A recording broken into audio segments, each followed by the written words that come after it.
আজ আমরা Doppler effect শিখব। ডপলার এফেক্ট কি এবং এই পুরো অংশে ডপলার এফেক্টের শুধুমাত্র এই ইকুয়েশনটা আমরা খেয়াল রাখবো।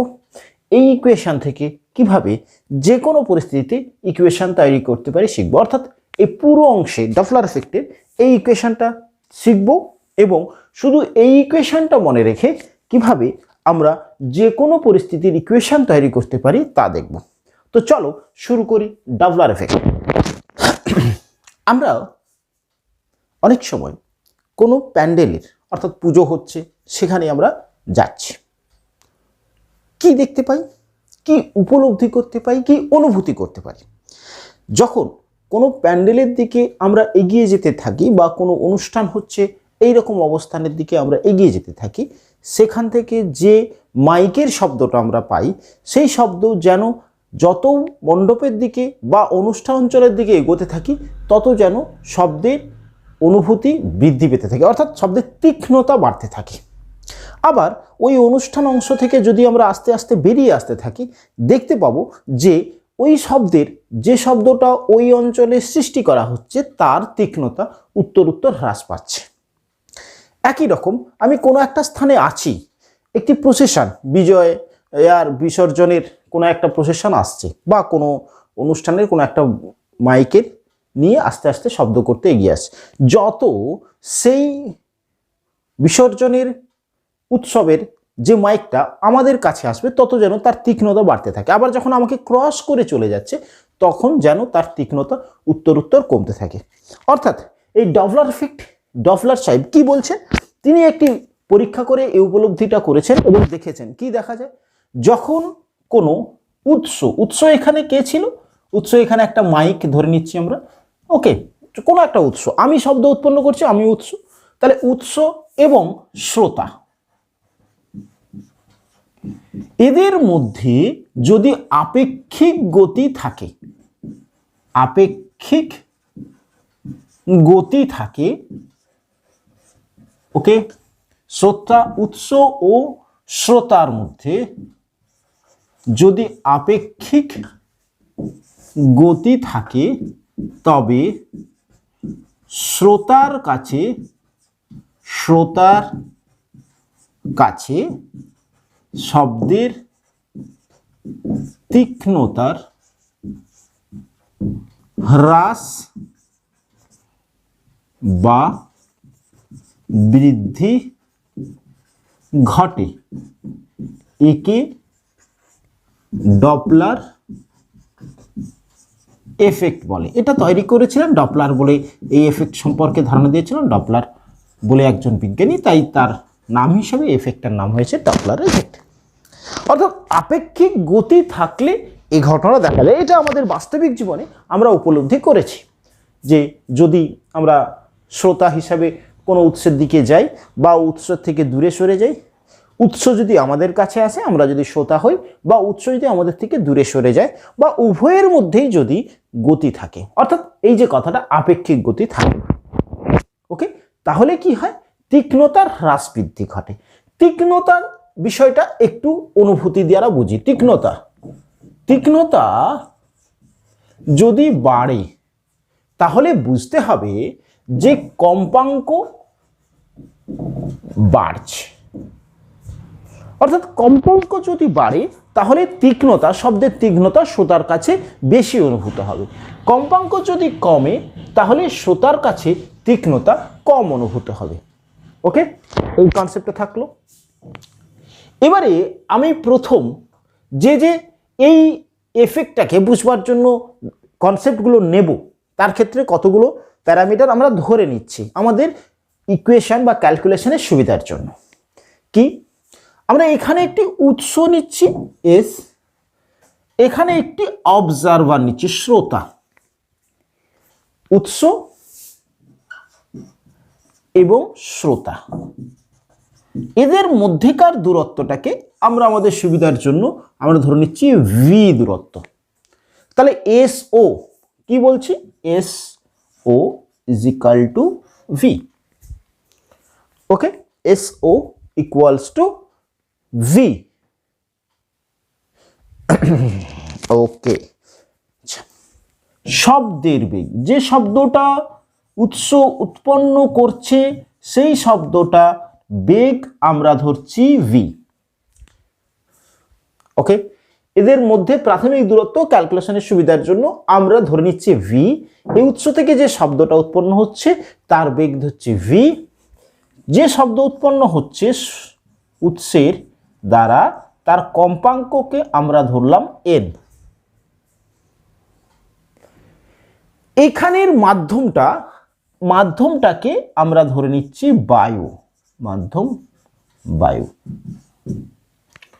উৎসের বেগ, যদি উৎস চলে তাহলে উৎসের বেগকে আমরা ধরবো ভিএস, শ্রোতার বেগকে আমরা ধরছি ভি সাফিক্সে ও। ওকে, এবার পিওর একটা কনসেপ্ট কি আমরা বলেছি আপেক্ষিক গতি থাকলে, তাহলে কি আপেক্ষিক গতি না থাকলে এ ধরনের এই তীক্ষ্ণতার হ্রাস বৃদ্ধি করবে না, আপাত হ্রাস বৃদ্ধি ঘটে। শ্রোতার কাছে শব্দের তীক্ষ্ণতার আপাত হ্রাস বৃদ্ধি ঘটে। আপাত, এই কথাটা আমি আসছি, গতিটা না থাকলেই আপাত হ্রাস বৃদ্ধিটা ঘটবে না। কিরকম, আমরা এটাকে প্রথমত দেখি, এই দুটোই স্থির, অর্থাৎ উৎস এবং শ্রোতা দুজনে স্থির। তাহলে উৎস শব্দ উৎপন্ন করেছে, তরঙ্গের আকারে শ্রোতার কাছে পৌঁছেছে। এই উৎস যে শব্দটা উৎপন্ন করেছে সেটা তরঙ্গের আকারে ও বা শ্রোতার কাছে পৌঁছেছে। উৎস থেকে উৎপন্ন শব্দের কম্পাঙ্ক কত ধরেছি আমরা, এন। ওকে, অর্থাৎ এন কথাটার অর্থ কি ছিল না, এক সেকেন্ডে ওই উৎস যে শব্দ উৎপন্ন করে তার এনটি পূর্ণকম্পন সম্পন্ন করে। অর্থাৎ এক সেকেন্ডে কটা পূর্ণকম্পন সম্পন্ন করছে তরঙ্গটা, এনটা, তাই কম্পাঙ্ক। অর্থাৎ এক সেকেন্ডে শব্দের বেগ কত ধরে নেওয়া হয়েছে, ভি। তাহলে এক সেকেন্ডে পুরো এতটা দূরত্ব যাবে, কারণ এই দূরত্বটাকে আমরা ভি ধরে নিয়েছি। যেহেতু শব্দের বেগটাও ভি আর এদের মধ্যেকার দূরত্বটাকেও ভি ধরেছি, তাহলে এক সেকেন্ডে এস থেকে উৎপন্ন শব্দ এতটা দূরত্ব পৌঁছবে, ভি দূরত্ব পৌঁছবে। আচ্ছা, এই ভি দূরত্বের মধ্যে কতগুলো পূর্ণকম্পন থাকবে, এনটা পূর্ণকম্পন থাকবে। এনটা পূর্ণকম্পন থাকছে ভি দূরত্বে। ওকে, তাহলে একটি পূর্ণকম্পনের দূরত্ব কত, ভি বাই এন। ওকে, এই যে শব্দটা উৎপন্ন হয়েছে সেই শব্দটার একটি পূর্ণকম্পন থাকছে ভি বাই এন দূরত্বে। ওকে, আচ্ছা, এই একটি পূর্ণকম্পন যেতে, প্রথম প্রশ্ন, একটি পূর্ণকম্পনের দ্বারা অতিক্রান্ত সময়, অর্থাৎ একটি পূর্ণকম্পন শ্রোতার কাছে পৌঁছবে কত সময়, একটি পূর্ণকম্পন শ্রোতার কাছে পৌঁছবে কত সময়, এটাকে একটি পূর্ণকম্পনের দ্বারা অতিক্রান্ত সময় বা একটি পূর্ণকম্পন শ্রোতার কাছে পৌঁছতে কত সময় লাগবে, এটা আমার প্রশ্ন। আচ্ছা, তাহলে কিভাবে করতে পারি না, ভি দূরত্ব যাচ্ছে এক সেকেন্ডে, কে, এই পুরো তরঙ্গটার বেগ যেহেতু বলেছি ভি, তাহলে ভি দূরত্ব যাচ্ছে এক সেকেন্ডে। আচ্ছা, তাহলে একটি পূর্ণকম্পনে কত দূরত্বের মধ্যে থাকছে, ভি বাই এন দূরত্বে, তাহলে একক দূরত্ব যাবে 1 by V, v by n দূরত্ব যাচ্ছে v by N by v এত সেকেন্ডে। অর্থাৎ একটি পূর্ণকম্পন শ্রোতার কাছে শুনতে সময় লাগবে এই সময়টা। ক্লিয়ার? এটাকে আবার একবার রিপিট করছি, একটি পূর্ণকম্পনের দূরত্ব কত, ভি বাই এন এক্ষেত্রে। আচ্ছা, তাহলে একটি পূর্ণকম্পন ওই শ্রোতার কাছে পৌঁছতে কত সময় লাগবে না, তরঙ্গ ভি দূরত্ব যাচ্ছে এক সেকেন্ডে, তাহলে ভি বাই এন মানে একটি পূর্ণ তরঙ্গের দৈর্ঘ্য হচ্ছে ভি বাই এন, তাহলে ভি বাই এন দূরত্ব যাবে এত সেকেন্ডে। এইটাই মানে কত পূর্ণ তরঙ্গ আছে, একটি তরঙ্গ, কারণ ভি বাই এন দূরত্বে একটি তরঙ্গ আছে। আমি আবার বলতে পারি একটি পূর্ণ তরঙ্গ শ্রোতার কাছে পৌঁছতে সময় লাগবে এতটা সেকেন্ড। তাহলে এক সেকেন্ডে এক্ষেত্রে বলি, এক সেকেন্ডে শ্রোতা শুনবে কটা তরঙ্গ? এক সেকেন্ডে শুনবে কতগুলি তরঙ্গ? কতগুলি পূর্ণকম্পন? কতগুলো পূর্ণকম্পন শ্রোতার কাছে পৌঁছবে, এটা পরের প্রশ্ন। তাহলে বলতে পারি আমরা কি V by N by V সেকেন্ডে একটি পূর্ণকম্পন শোনে। তাহলে এক সেকেন্ডে কটি হবে? V by N, V by N. Okay, তাহলে কত হচ্ছে এটা ক্যালকুলেশনে দেখো, এনটা উপরের দিকে উঠছে, এনটি কি দাঁড়ালো? এক্ষেত্রে কি বেরোচ্ছে? কতগুলো কনসেপ্ট আমি মাথার মধ্যে রাখবো। কি পেলাম? এস শ্রোতা, তার বেগটা 0 অর্থাৎ ভিএস 0, আর কি ভিও অর্থাৎ উৎসের বেগ 0, শ্রোতার বেগও 0। এই কন্ডিশনে উৎস থেকে উৎপন্ন শব্দের কম্পাঙ্ক কত? এন। শ্রোতা কটা শুনতে পাচ্ছে প্রতি সেকেন্ডে? এনটাই শুনতে পাচ্ছে। ওকে, কি হলো তাহলে? না, যে শব্দ যে কম্পাঙ্কের শব্দ উৎপন্ন করছে, যখন দুজনেই স্থির অর্থাৎ আপেক্ষিক বেগ 0, তখন উৎস যত কম্পাঙ্কের শব্দ উৎপন্ন করছে, শ্রোতা তত কম্পাঙ্কেরই শব্দ শুনতে পাচ্ছে। অর্থাৎ তার কাছে উৎসের এবং শ্রোতার মধ্যে এই যে আপাত হ্রাস বৃদ্ধি ঘটছে না। অর্থাৎ যদি আপেক্ষিক বেগ না থাকে তাহলে কিন্তু এটা ঘটছে না। ওকে, এবারে যে কথাটা তোমাকে মাথার মধ্যে এরপরের অর্থাৎ আপেক্ষিক গতির ক্যালকুলেশন যখন আসবো, যে কনসেপ্টটা আরেকবার রিপিট করে আমি বলছি। ভি বাই এন কি বেরিয়েছিল? ভি বাই এন বেরোচ্ছে একটি পূর্ণ কম্পনের দৈর্ঘ্য, বা এটাকে কি বলতে পারি, এটাকে কিন্তু আমরা এইভাবেই ক্যালকুলেট করব, তরঙ্গ দৈর্ঘ্য সমান ভি বাই এন এক্ষেত্রে বেরিয়েছে। ওকে, আচ্ছা, এক সেকেন্ডে কটি পূর্ণকম্পন শুনতে পায়? এক সেকেন্ডে পূর্ণকম্পনের সংখ্যা অর্থাৎ শ্রোতার কাছে কি বেরোলো? না, এই যে তরঙ্গ দৈর্ঘ্যটা বেরোলো, সেই শব্দের বেগ বাই তরঙ্গ দৈর্ঘ্য করে বের করব। তরঙ্গ দৈর্ঘ্য, শব্দের বেগ বাই তরঙ্গ দৈর্ঘ্য। ওকে, এটাকে একটু ক্লিয়ারলি এখানে লিখে রাখছি, তাহলে সুবিধা হবে। নোট করেছো? পুরোটা নোট হয়েছে? নোট করে গেলে ডপলার এফেক্ট নিয়ে আশা করা যায় কোনো সমস্যা থাকবার কথা নয়। পুরো ক্লাসটাকে ফলো করতে হবে মন দিয়ে, তাহলেই হবে। আচ্ছা, তাহলে আমরা কি পেলাম? এক সেকেন্ডে শ্রুত কম্পন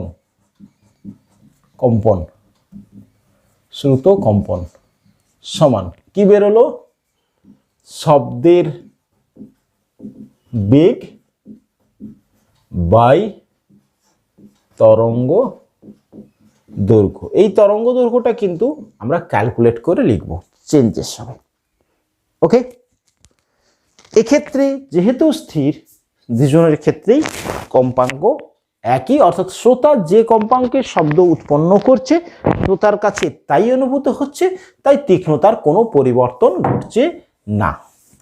আচ্ছা, এবারে আসছি, এতটা পর্যন্ত নোট ডাউন হয়েছে। এখন আসছি যে আমরা যদি দুজনের মধ্যে আপেক্ষিক গতির সৃষ্টি হয়, তাহলে সেক্ষেত্রে কম্পাঙ্কের আপাত কিরূপ পরিবর্তন ঘটে তা দেখব। সেটা দেখতে গিয়ে আমরা যেটা দেখব তা হলো 3টে কন্ডিশন হতে পারে।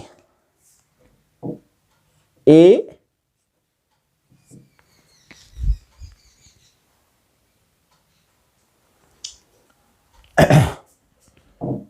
উৎস গতিশীল, শ্রোতা স্থির। শ্রোতা স্থির। ওকে, হতে পারে উৎস স্থির, শ্রোতা গতিশীল। 3 নম্বর উভয়ই গতিশীল। এই 3টে কন্ডিশন হতে পারে। এই 3টে কন্ডিশনের প্রথম আমরা আলোচনা করছি উৎস গতিশীল, শ্রোতা স্থির।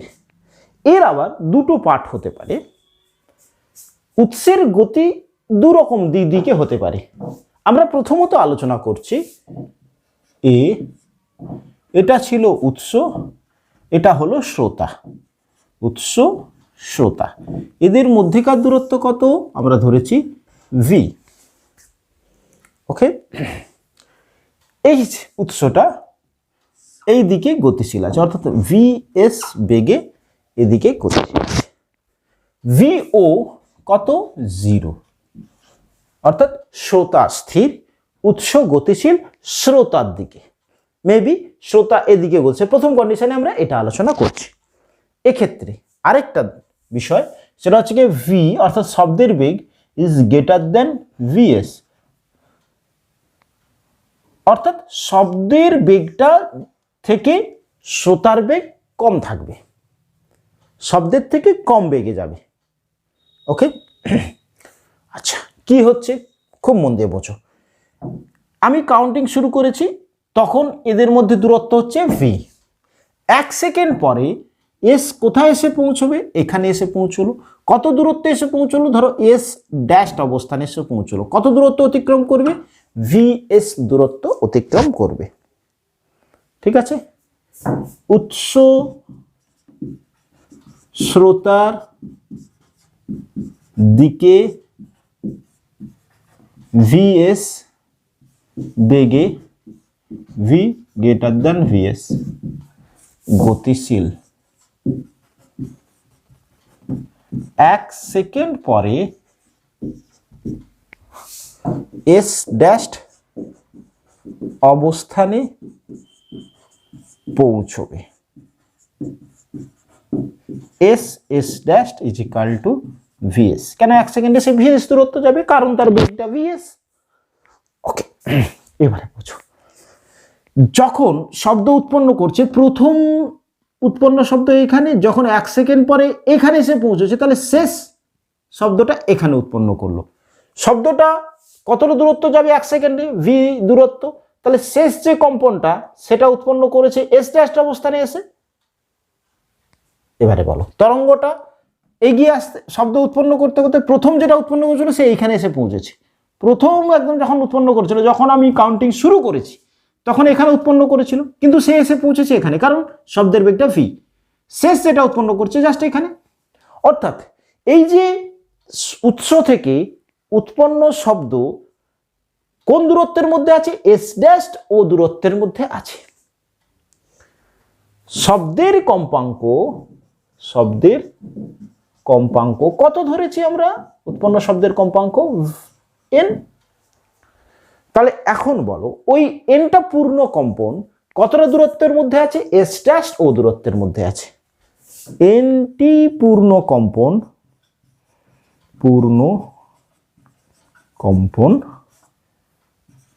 এস ড্যাশ ও দূরত্বে অবস্থিত। ওকে,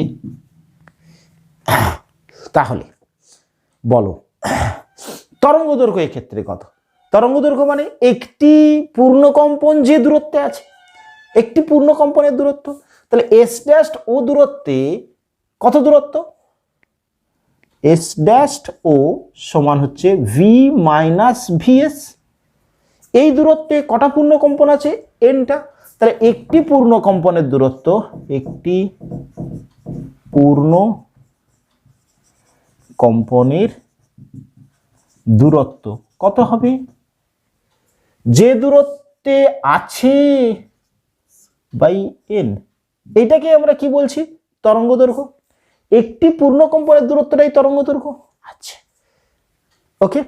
আচ্ছা, এবারে বলো 1 সেকেন্ডে শ্রুত কম্পন কি পেয়েছিলাম? তাহলে আমরা যদি বলি 1 সেকেন্ডে শ্রোতা শুনবে কত, কিভাবে বের করব, শব্দের বেগ ভি বাই তরঙ্গ দৈর্ঘ্য কত বেরিয়েছে, v minus VS into N. বলো ক্লিয়ার হলো না? এই যে বের করেছি লিখেছি 1 সেকেন্ডের শ্রুত কম্পন। প্রথমে আমরা ক্যালকুলেশনে দেখছি শব্দের বেগ বাই তরঙ্গ দৈর্ঘ্য, তাহলে শব্দের বেগ বাই তরঙ্গ দৈর্ঘ্যের ক্ষেত্রে v minus VS into N. বলো ভি গ্রেটার দেন ভিএস, তাহলে এই টার্মটা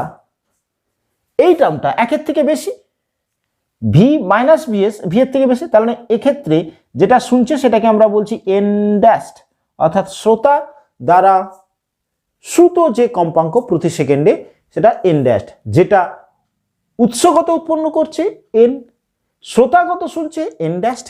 যেহেতু ভি গ্রেটার দেন ভিএস, তাহলে এখান থেকে আমরা লিখতে পারি N dashed is greater than n. দেখো এন কি ছিল, উৎস দ্বারা উৎপন্ন শব্দের কম্পাঙ্ক, এন ড্যাশড কি, শ্রোতা দ্বারা শ্রুত কম্পাঙ্ক, যেটা ক্যালকুলেশন বলছে এন ড্যাশড বেশি, অর্থাৎ এই এন ড্যাশটা বেশি হচ্ছে মানে শ্রোতা যেটা শুনবে তার উৎস থেকে উৎপন্ন শব্দের কম্পাঙ্কের তুলনায় বেশি, মানে তীক্ষ্ণতা আস্তে আস্তে আস্তে যত কাছে আসবে তত ভিএসটা বাড়তে থাকবে, তত বেশি ভি বাই ভিএস মাইনাস ভিএসটা কমতে অর্থাৎ বাড়তে থাকবে, তাহলে এন ড্যাশটা বাড়তে থাকবে, তাই তীক্ষ্ণতা বাড়তে থাকবে। শ্রোতার কাছে উৎসের কম্পাঙ্ক ধীরে ধীরে ধীরে ধীরে উৎসের কাছে যত কাছে আসবে তত শ্রোতার কাছে কি মনে হবে, বেশি, কারণ শ্রোতা কোনটা শুনছে, এন ড্যাশড, উৎপন্ন কোনটা করছে, এন। যদি স্থির ছিল, দুটোর ক্ষেত্রে আমরা দেখেছিলাম N is equal two N dashed যখন স্থির ছিল। ওকে, আচ্ছা, তাহলে কি হলো না, যখন উৎস শ্রোতার দিকে এগিয়ে আসছে তখন কি হচ্ছে না, শ্রোতা আস্তে আস্তে যেন শব্দের তীক্ষ্ণতা বাড়ছে। তীক্ষ্ণতা কেন বাড়ছে, কারণ শ্রোতা যে শব্দটা শুনছে আপাতভাবে তার কম্পাঙ্ক উত্তরোত্তর বৃদ্ধি পাচ্ছে, তাই তীক্ষ্ণতা উত্তরোত্তর বৃদ্ধি পাচ্ছে। ওকে, আচ্ছা, এবারে আরেকটি কন্ডিশন হতে পারে, তা হলো কি যখন উৎস শ্রোতার থেকে দূরে সরে যাবে।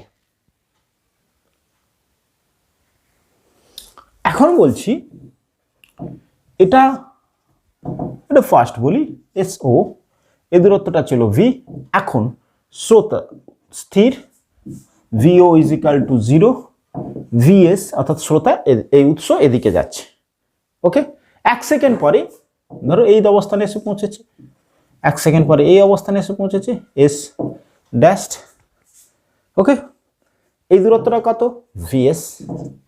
এখন এখানে উৎপন্ন করেছিল, শেষটা এখানে উৎপন্ন করছে, প্রথম যে শব্দটা উৎপন্ন করেছিল সেটা এখানে, সেটা কোথায় পৌঁছেছে, এখানে, তাহলে পুরো শব্দটা এন কম্পন কতটা দূরত্বের মধ্যে থাকবে, এস ড্যাশড ও এর মধ্যে থাকবে। দূরত্ব কত, এক্ষেত্রে ভি প্লাস ভিএস।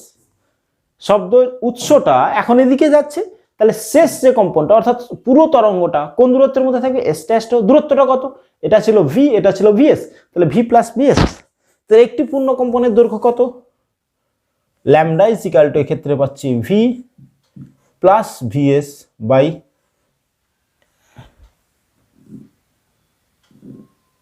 এন। বলো ক্লিয়ার হয়েছে? এতটা দূরত্বের মধ্যে থাকছে এনটা, তাহলে একটি থাকবে v s plus n, v plus v s by N.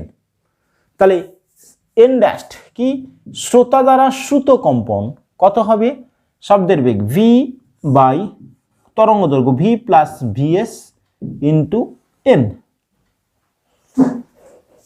এবারে বলো, যেহেতু ভি গ্রেটার দেন ভিএস, তাহলে V plus VS is less than V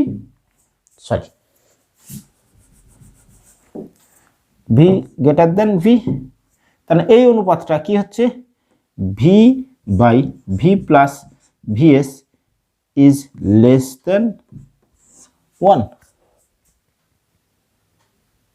okay, clear হলো? তাহলে এন ড্যাশড কি হচ্ছে, N dashed is less than N. Okay, তাহলে কি হচ্ছে, যখন শ্রোতা স্থির থাকবে, উৎস শ্রোতার থেকে দূরে সরে যেতে থাকবে, তখন শ্রোতার কাছে তীক্ষ্ণতা উত্তর হ্রাস পাবে, কারণ কম্পাঙ্কটা আস্তে আস্তে হ্রাস পেতে থাকবে। যত ভিএস বাড়বে, দূরত্ব যত বাড়বে ভিএস বাড়বে, ভিএস বাড়ার অর্থ এটা তত বেশি কম হতে থাকবে, অর্থাৎ এন ড্যাশ তত বেশি কম হতে থাকবে। তাহলে আমরা সেক্ষেত্রে ইকুয়েশন পেলাম এইটা। ক্লিয়ার হয়েছে? এরপরে আসছি সেকেন্ড পার্ট। এখন বলছি উৎসস্থির শ্রোতা গতিশীল, বি উৎসস্থির শ্রোতা গতিশীল। এদের মধ্যে দূরত্ব যেমন আমরা ভি ধরেছিলাম ভি, এক্ষেত্রে V S is equal two 0, অর্থাৎ উৎস স্থির, ভি ও শ্রোতার বেগ, যেটা অবভিয়াসলি ভি শব্দের বেগের থেকে কম হবে ধরে নেব আমরা। প্রথমত দুটো কন্ডিশন হতে পারে, এক এদিকে গতিশীল হতে পারে, অর্থাৎ শ্রোতা উৎসের দিকে যেতে পারে, আমরা ডিজে শুনতে শুনতে কখনো পুজো মণ্ডপের দিকে যাচ্ছি, বা যখন পুজো মণ্ডপ থেকে বেরিয়ে যাচ্ছি ডিজের আওয়াজ আস্তে আস্তে আস্তে আস্তে হ্রাস পাচ্ছে। ওকে, তো প্রথম কন্ডিশনে আমরা ধরছি উৎসের দিকে শ্রোতা গতিশীল। ওকে, আচ্ছা, এক্ষেত্রে প্রথমে যখন শুরু করেছিলাম এখানে ছিল, কিছু সময় পরে অর্থাৎ 1 সেকেন্ড পরে ও ড্যাশ অবস্থানে এসে পৌঁছলো। খুব মন দিয়ে দেখতে হবে এই বিষয়টা। ওকে, দেখো মন দিয়ে, যদি এই শ্রোতা ওতেই থাকতো তাহলে কটা কম্পন সে শুনতে পেত? এস থেকে উৎপন্ন শব্দের কম্পাঙ্ক যদি এন হতো, শ্রোতা যদি ওতেই থাকতো, তাহলে এনটাই কম্পন প্রতি সেকেন্ডে সে শুনতে পেত। ক্লিয়ার? যদি ওতে থাকতো। শ্রোতা কিন্তু স্থির না, সে কি করছে? ও থেকে ও ড্যাশের দিকে আসছে। তাহলে কি বলতে পারি? না এইখানে স্থির থাকলে এনটাই শুনতে পেত। এতটা আসার জন্য এই দৈর্ঘ্যে যতগুলো পূর্ণ কম্পন আছে ততগুলো বেশি সে শুনতে পাবে। ওতে থাকলে এনটাই শুনতে পেত, কারণ এস থেকে অর্থাৎ শ্রোতার উৎস থেকে উৎপন্ন কম্পাঙ্ক যদি এন হয়, ওতেই যদি স্থির থাকতো, এসও যদি স্থির থাকতো, তাহলে এনটাই শুনতে পেত। কিন্তু সে ওটা এদিকে এগিয়ে যাচ্ছে, 1 সেকেন্ডে সে ও ড্যাশ অবস্থানে গেছে, তাহলে এইখানটাতে যতগুলো পূর্ণ কম্পন আছে ততগুলো বেশি সে শুনতে পেত। এনটা তো পেতই, সঙ্গে এই দূরত্বে যতগুলো পূর্ণ কম্পন আছে ততগুলো পূর্ণ কম্পন সে বেশি শুনতে পেত। অর্থাৎ কি হতো? শ্রোতা ওতে স্থির থাকলে এনটি পূর্ণ কম্পন শুনতে পেত।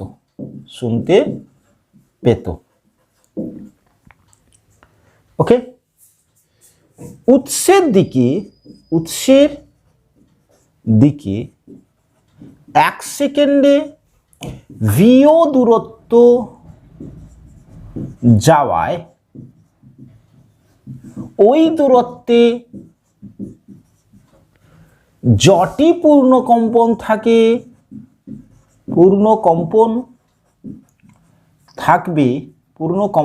থাকবে তটি বেশি শুনতে পাবে, বেশি শুনতে পাবে। ওকে, তটি বেশি শুনতে পাবে। তাহলে কটা শুনতে পাবে? শ্রোতা দ্বারা শ্রুত কম্পাঙ্ক আমরা বলছি N dash is equal two, থাকলে এনটা পেতই এখানে স্থির থাকলে, প্লাস এই দূরত্বে যতটা থাকবে সেটাকে আমি বলছি ধরো n1 কি বললাম না ও ড্যাশ দূরত্বে থাকা পূর্ণ কম্পনের সংখ্যা। তাহলে কি হচ্ছে? n প্লাস এইখান থেকে এতটাতে কটা পূর্ণ কম্পন থাকছে? ভি দূরত্বে এনটা। তাহলে একটি পূর্ণ কম্পনের দৈর্ঘ্য কত? V by n. একটি ভি দূরত্বে থাকছে এনটা, তাহলে একটি কত থাকছে? দুটো দূরত্ব কত হচ্ছে? V by n. তাহলে একটি পূর্ণ কম্পন কত দূরত্বে থাকছে? ভি বাই এন দূরত্বে থাকছে। তাহলে ভি জিরো দূরত্বে কতটা থাকবে? N by V into v zero.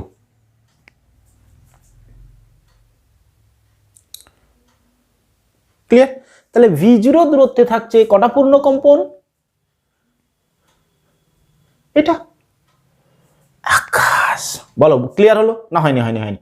আচ্ছা চলো আরেকবার দেখি, চলো কি বলা হচ্ছে। ভি দূরত্বে থাকছে সরি এনটা পূর্ণ কম্পন, এক দূরত্বে থাকছে এন বাই ভিটা পূর্ণ কম্পন একক দূরত্বে। তাহলে ভি জিরো দূরত্বে, এটা তো কত দূরত্ব? ভি জিরো দূরত্বে থাকবে v zero by V into N. তাহলে এন ওয়ান সমান কি হচ্ছে? V zero by V into N. Clear হয়েছে? এন কমন নাও, তাহলে থাকছে one plus v zero by v. এটাকে যোগ করে নাও, তাহলে n into V plus v zero by v. কি হলো দেখো, v plus v zero greater than v, v plus v zero greater than V. তাহলে কি হচ্ছে? আমি বলতে পারি N dash is greater than n. উৎস থেকে কটা শব্দ উৎপন্ন করছিল? এনটা। শ্রোতা কটা শুনতে পাচ্ছি? এন ড্যাশটা। এন ড্যাশটা কি এন এর সাথে সমান হচ্ছে? না, হচ্ছে না। এন ড্যাশটা কি হচ্ছে? এর থেকে বেশি হচ্ছে। তার মানে তীক্ষ্ণতা কি হবে? তীক্ষ্ণতা বেশি অনুভূত হবে, বেশি অনুভূত হবে। অর্থাৎ শ্রোতা যখন উৎসের দিকে যাচ্ছে তখন কত পাচ্ছে? N into V plus VO by V. Clear হচ্ছে? বোঝা গেছে? নেক্সট আসছি আমরা। যদি ঠিক এইটা ভি দূরত্বে ছিল, অর্থাৎ এখন সে এই দিকে গতিশীল হচ্ছে, অর্থাৎ উৎস থেকে দূরে সরে যাচ্ছে, তাহলে 1 সেকেন্ড পরে ভিও দূরত্ব যাবে। ওকে, 1 সেকেন্ড পরে ভিও দূরত্ব পৌঁছে যাবে, এখান থেকে ও ড্যাশ অবস্থানে পৌঁছে যাবে, ও ড্যাশ অবস্থানে। তাহলে কি হতো? যদি স্থির থাকতোই ওতে, তাহলে এনটা তো পেতই। দূরে সরে গেছে মানে এই দূরত্বে যতগুলো পূর্ণ কম্পন থাকবার কথা ততগুলো কম শুনতে পাবে, এক্ষেত্রে কম শুনতে পাবে। তাহলে ওতে স্থির থাকলে এনটি পূর্ণ কম্পন শুনতে পেত উৎসের থেকে দূরে 1 সেকেন্ডে ভি দূরত্বে যাওয়ায় ওই দূরত্বে যটি পূর্ণ কম্পন থাকতো তটি কম শুনতে পেত। তাহলে কি হতো? এক্স্যাক্টলি শুধু এইখানটাতে মাইনাস হয়ে যেত।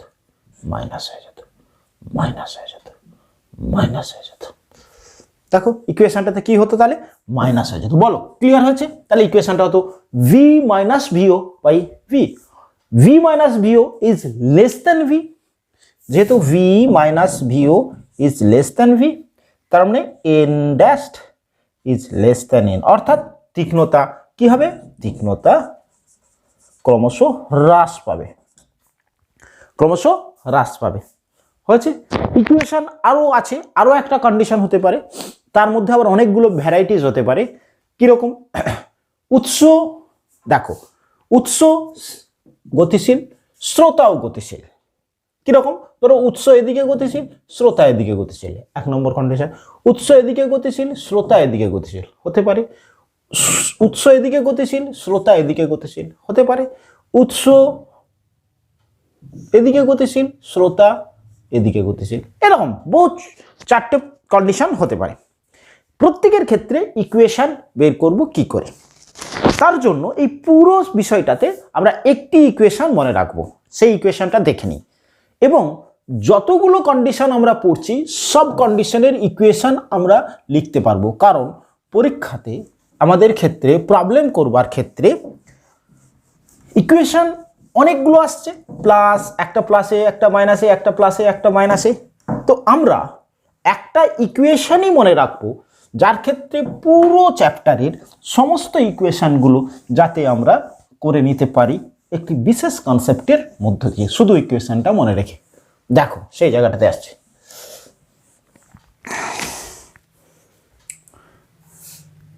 আপাত কম্পাঙ্ক, আপাত কম্পাঙ্ক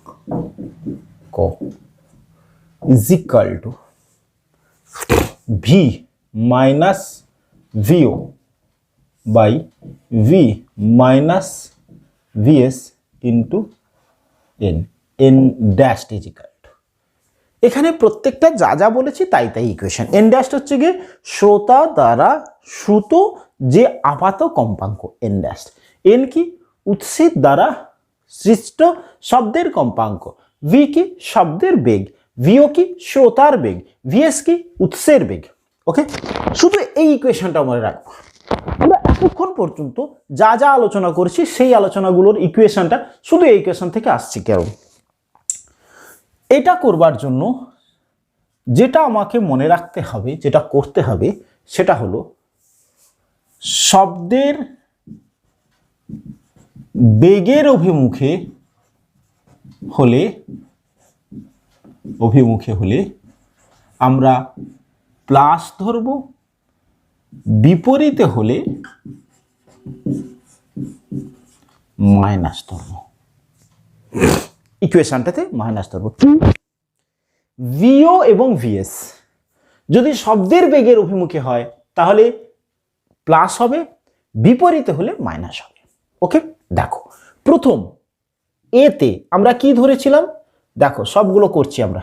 এটা ছিল সোর্স, এটা ছিল অবজারভার, উৎস এবং শ্রোতা। কি ছিল এক্ষেত্রে, অবজারভার স্থির ছিল, শ্রোতা এদিকে গতিশীল ছিল, ভি কোন দিকে, শব্দের বেগ এদিকে হচ্ছে। এই ইকুয়েশনটাতে থেকে এর ক্ষেত্রে ইকুয়েশনটা কি হবে দেখছি।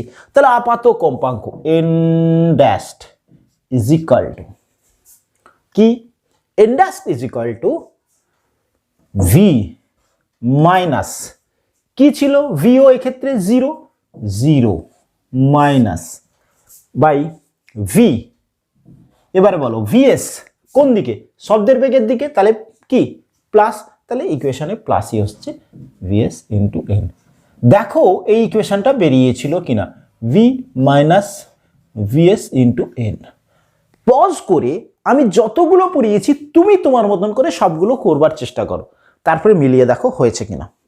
ওকে, সেকেন্ড কন্ডিশন এই ক্ষেত্রেই ছিল এস ও, শব্দ এদিকে যাচ্ছে, উৎসের বেগ এদিকে, ভিও শ্রোতা স্থির। ইকুয়েশন কি আসছে, n dash is equal to V minus observer 0 বেগে বাই ভি মাইনাস শব্দর বেগ এদিকে, উৎসর বেগ বিপরীতে, তাহলে that is equal to minus VS into N is equal to v by v, মাইনাসে মাইনাসে প্লাস ভিএস ইন্টু এন।